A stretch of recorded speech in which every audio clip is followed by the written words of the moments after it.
Good evening, Seth here. A little bit gusty, but it is beautiful today. Sorry, my phone holder is broken. I need another one. Still working though.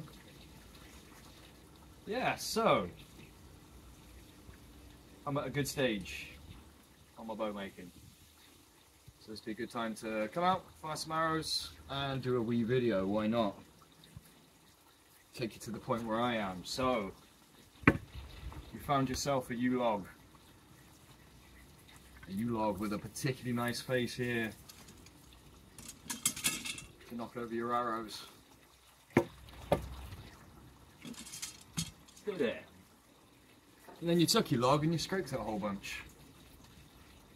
You extracted the piece that you think is going to make a good bow. And then you kept going, you kept scraping.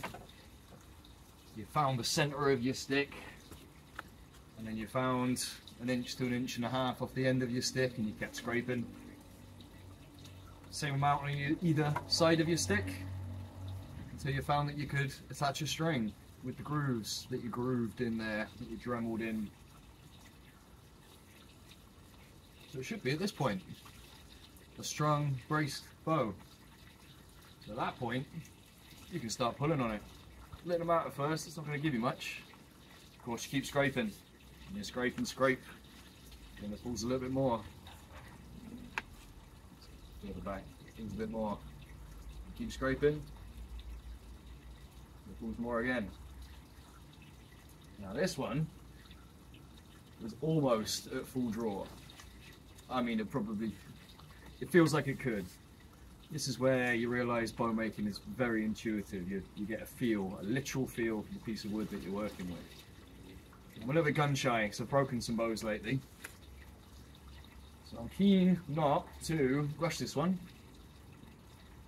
Just keep on scraping until it feels good. What we're aiming for is a certain poundage. I want it in the, well, I want this to be sort of hunting bow range. So what, between 45 and 60 pounds of draw, around 28, 29, something like that. So that's quite a specific number I'm gunning for here. I've got a vague feel of that, but to know, you're going to have to put it on your pull scale and find out. Before then, I like to feel my way. I like to just keep on scraping until it feels right. I mean, if you're aiming for a really heavy draw bow, it's very tricky. If you're going for a lower poundage bow, the problem then becomes going too far. You're going to take too much material away, and it might draw to the length that you want it to, but it's not got the power that you want it to. So what I can do now with this one, it needs to go back on the tillering tree. It looks pretty even at this point, but this limb is very slightly longer than this limb. So I need to make sure that they add up to the same amount of bend under draw. I mean, you might be able to see if I hunker down like this, what the limbs are doing. I bet I look funny like this to my neighbours. Yeah, I can feel it hits a wall. I mean, I could. Let's exercise it a bit so we get full draw. If it breaks here, then it breaks here. Really, very close. It's 28. 27, 28. Because I think I go to 29. Yeah, it's a nerve-wracking process. At this point, you've put a lot of work in, and you don't want to ruin it. You don't want to break it or take it past the power point that you want. So the only thing to do now, really, well, it's like, yeah. I want to start putting work into the handle to make it more of a, so it can handle its arrows better and just feel better. But I know from past experience that it's worth getting the limbs done. And there is still a bit more to do. I mean, it's hard to show. It goes narrow here. I can still narrow the tip down very slightly. Yeah, I'm going to do that. In fact, bring these down very slightly because that might very slightly adjust the string line. Which is another thing you got to think about in the later stages. Exactly where is your string set, because that is going to tie in with how much material you're taking away from the center of the bow. You take it to you don't want to take it past center. I guess that's the main thing to remember with these bows. If you take it past center, it's most likely going to break. You're asking a lot with the center of the bow here. Yeah, this one's good. This one feels good. I'll show you what I mean. This shooting arrow, I shot it inside last night. Let's give it a proper shoot. Rest isn't quite right. Yeah, so I've just quickly roughed out the handle and the shelf. All of this can be refined. You can drop these surfaces away, drop that surface away, end up with a real nice little point for your arrow to sit on in the correct place in the center of the bow. So it doesn't push the arrow. It's not actually too bad. We've not got too far to go with this bow. Yes. So yeah, there's my little disclaimer for why this shot isn't going to be very good. It's enough to not destroy the fletchings, I hope. Let's see how central we go. Sounds good. Quite sure why this rest is so much quieter than the other ones I've made. I'll have to figure that one out.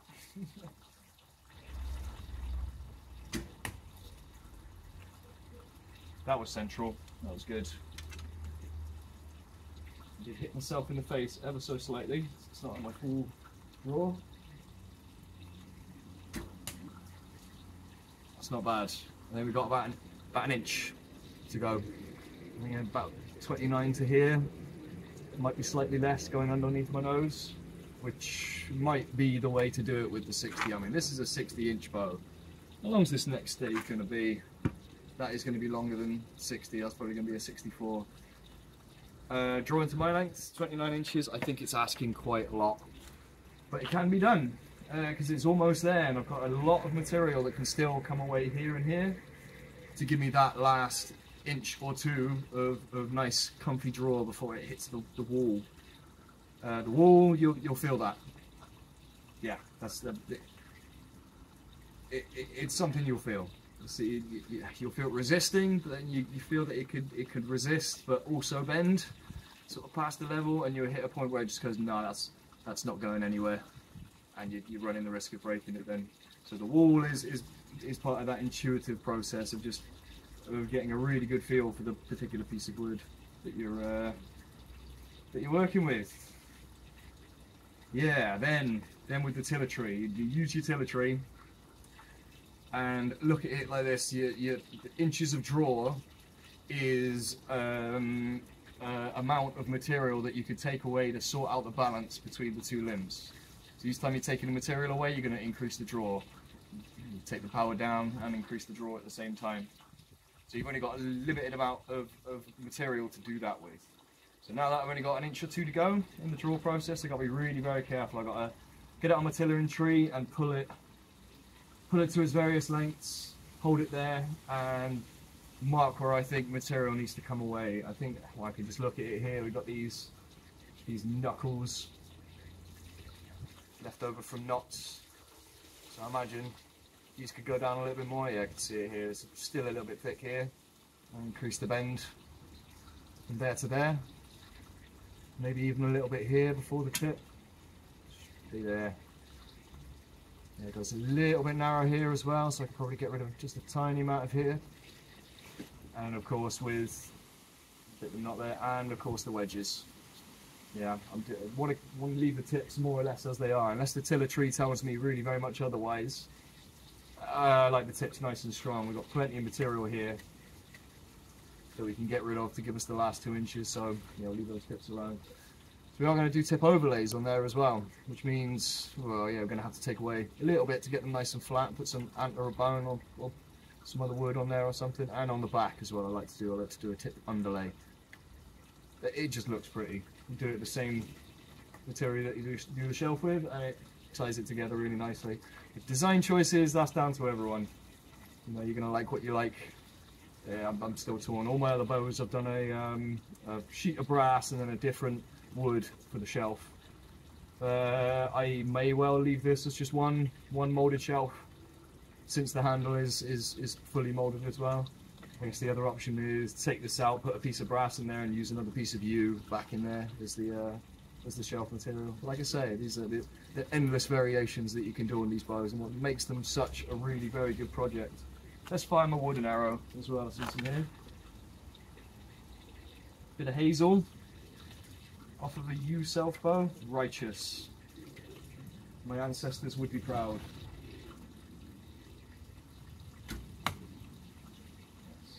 Yeah, this could be faster. This is another thing to consider. You might not want to once you've spent this long getting your bow to bow and be a bow. I mean, yeah, it's not bad to have a back set like this. With a short bow, it's going to help. With your longer bows, really you want them more forward set. I think with this design, being short as they are, they need to have some sort of back set. But I think what I'm going to do is try and give it a little bit of reflex, just at the very tip, just a very small amount. Yeah, helps with speed, helps with arrow speed. You're trying to get your forces your string to try and return to a point that's sort of past itself. So you tie that in with the fact that the tips are the first bit to move of your bow. So you want these nice and lightweight, as strong as they can be, but nice and lightweight, slim down to a point, because that's the very first part of the bow that moves. The bobsled analogy is pretty good. It all adds up, doesn't it? It might be split seconds, but it all adds up. Yeah, I guess that's the best way to describe bow design. So if you made the exact same bow twice, difficult to do with a Selfbow. So let's just imagine that you made two identical bows, exactly the same, and then what you did is go ahead and stick lead tips on one of them, antler tips on one of them, and then lead tips on the other one. They're the exact same bow, they draw to the exact same poundage, but one will shoot an arrow faster than the other one because of just a little design flaw, a really pivotal place on the bow. So yeah, I guess you want to take that mentality and try and engineer that into the whole limb. So although you don't want your tip breaking, it needs to move quick. It really needs to get going quickly at first. Alright, so good time to talk about the other things. Obviously, in theory, this wide flat limb is slower than a thinner limb. So I guess in trying to increase the speed and the fact that I need to increase the draw length as well, I could make this very slightly thinner. I think I will do, actually. That's probably a good shout. Remain with a nice thick wedge at the bottom. But we're talking like it could be, you know, fractions of an inch of an inch that needs to come away, but all added up it will get to the point where you want it to be. I guess that's you need to start with understanding what you want it to be. Yeah, it's a very nuanced sport, archery. All the equipment is, everyone is different first, and then you've got a huge array of equipment to accommodate for that, huge style all around the world. So yeah, you pick pick one, sort of give yourself some sort of grounding that gives you the you know, the engineering essentials, and then you can go from there. I picked yew Selfbows. I've not made any other bows. I had a little play with ash, but it didn't go that well. Didn't cure it up properly. Rushed into it to sort of test the wood and see if it was a learning experience always. So yeah, I might have wasted a stave, but learned some things about ash. But yeah, not ready for ash yet. I'm still working on yew. There's, you know, it's a very swirly wood. It's not a very, you know, ash is a very neat grained wood. Yew is not. You've got to negotiate a lot with this wood, but it's worth it. It's good. This natural backing it's got, and just that orange. I mean, look at it. I'm sure there's other bows that will work better, but I don't know. There's many that look as good as this. Yeah, I'm really looking forward to getting this one shaped up and working properly. So yeah, no need to rush. There is no need to rush. But I really want to.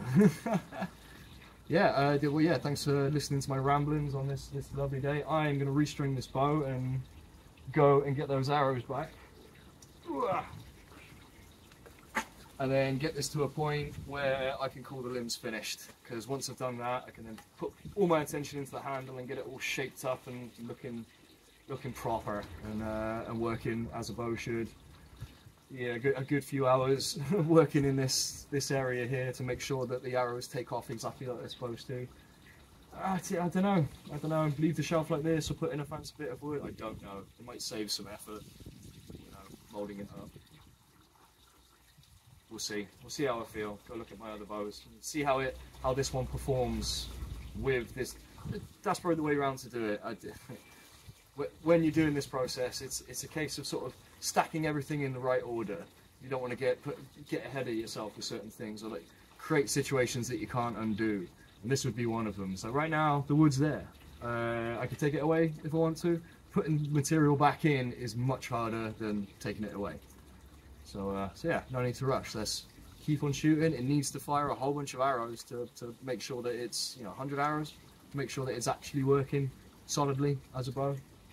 And then as you're doing that, you can take this material away, hone it, watch how your arrows fly, leave this area.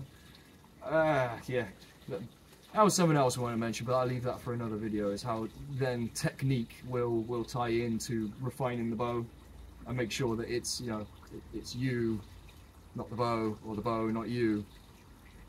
There's a lot to learn from every little part of this, to every little part of yourself, how you can refine that and self-reflect, change tiny little things, be consistent with tiny little things. Yeah, great sport. And if you're bow making, good on you. Keep it up. It's going to be hard, right? You're going to break a lot. Yeah, doing self-bows, you break a lot of bits of wood as you're learning. There's just no other way around it. In fact, embrace it. Embrace the break in the wood, because it's an opportunity to learn, opportunity to get the feel for the wood, like I mentioned. But yes, thanks for watching. I'm going to go get those arrows, and yeah, have yourselves a lovely autumn. Mushroom hunting this evening, I think. We'll get a quick one in. Nice one, chaps. See you later.